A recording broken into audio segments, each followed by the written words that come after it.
Next topic हम पढ़ेंगे radio isotope का। आइसोटोप मैं आपको बता चुकी हूँ, एक ही आंसर के डिफरेंट एटम, एक ही एलिमेंट के डिफरेंट एटम जिनमें न्यूट्रॉन्स की तादाद डिफरेंट हो, प्रोटॉन सेम हो, इलेक्ट्रॉन सेम हो, तो उन्हें हम आइसोटोप कहते हैं। अब ऐसे आइसोटोप जिनके अंदर से शुआएँ निकलती हैं, तापकारी खारिज होती है, उसे हम रेडियो आइसोटोप कहते हैं। ज़्यादातर जो रेडियो आइसोटोप हैं वो मसनूई तौर पर तजर्बा गाहों में बनाए जाते हैं। मतलूबा एटम के ऊपर हम न्यूट्रॉन्स हिट करवाते हैं जिससे वो फिर बनते हैं, ठीक है। इसके लिए हम न्यूक्लियर रिएक्टर्स वगैरह इस्तेमाल करते हैं। ये जो आइसोटोप होते हैं, रेडियो आइसोटोप, ये गैर मुस्तहकम होते हैं, इनसे बाकायदा तापकारी खारिज होती है और ये जो है वो रेडियो आइसोटोप कहलाते हैं, ठीक है। सबसे अहम जो हमारे पास रेडियो आइसोटोप है वो है कोबाल्ट 60। ये इस वक्त बनता है जब आम कोबाल्ट में इजाफी न्यूट्रॉन्स शामिल कर दीजिए, ठीक है। आम कोबाल्ट में क्या किया जाता है, इजाफी न्यूट्रॉन्स डाल दिए जाते हैं जिससे जो है वो ये रेडियो आइसोटोप बन जाता है। इस तरह बहुत से और भी रेडियो आइसोटोप्स बनाए जाते हैं, ठीक है। अब हम पढ़ेंगे रेडियो आइसोटोप्स का इस्तेमाल, ये इन्हें बेशुमार शोबों में इस्तेमाल किया जाता है, जैसे तिब, साइंस, ज़राअत और सनत और हरफत वगैरह। सबसे पहले हम इसका जो इस्तेमाल है वो मैदान तिब व जराहत में देखेंगे। जराहत होता है सर्जरी।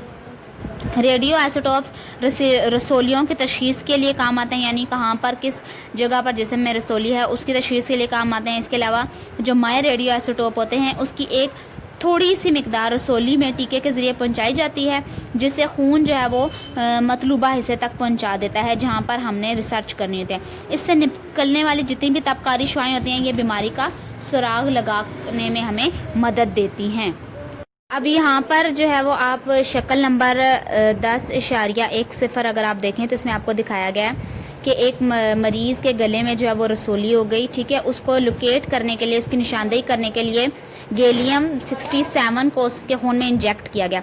अब जहाँ जहाँ रसोली थी ये वहाँ ठहर गई और इससे तशखीस कर ली गई कि आया गले के किस हिस्से में जो है वो रसोली है। इसी तरह कैंसर की तशखीस के लिए भी कोबाल्ट 60 को यूज़ किया जाता है और ल्यूकीमिया की तशखीस के लिए हम फॉस्फोरस 32 इस्तेमाल करते हैं। साइंसी तहकीक में भी इसका बहुत इस्तेमाल है, यानी पत्तों के लिए ये देखना कि किस पौधे को कितनी खाद दरकार है उसके लिए भी रेडियो आइसोटोप्स यूज़ किए जाते हैं। इसके अलावा पौधों और जानवरों में कौन कौन सी तब्दीलियाँ रोनमा हो सकती हैं, उनकी खूबियाँ कैसे हम बढ़ा सकते हैं, कैसे ताकतवर नस्ल पैदा की जा सकती है, उनकी पैदावार में इजाफा कैसे किया जा सकता है, बेहतर ग़िज़ाइयत पौधों से कैसे हासिल की जा सकती है, पौधों के अंदर बीमारियों से लड़ने की क़ुव्वत कैसे पैदा की जा सकती है, ये सारे काम हम रेडियो आइसोटोप्स की मदद से कर सकते हैं।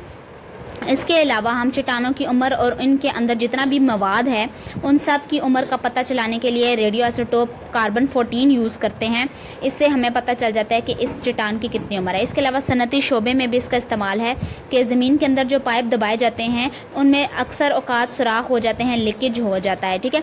तो बजाय इसके कि हम सारे पाइप खोद कर देखें कि कहाँ सुराख है, हम इन रेडियो आइसोटोप्स को यूज़ करते हैं उन लीकेज का सुराग लगाने के लिए। इसके अलावा बड़ी बड़ी मशीनें जो सनतों में मौजूद होती हैं उनके अंदर कुछ पुर्जे ख़राब हो जाते हैं, बजाय इसके कि पूरी मशीन खोल कर देखा जाए कि इसका कौन सा पुर्जा ख़राब है, हम रेडियो आइसोटोप्स की मदद से पता चला लेते हैं कि किस जगह पर कौन सा पुर्जा ख़राब है, तो मशीन का वही हिस्सा खोल कर फिर जो है वो सही किया जाता है। So it was your today's lecture students. I hope you have cleared your all the points. If you find any difficulty or ambiguity in this lecture, you can ask me freely. I'm here to help you. I hope you have gotten all the points clear.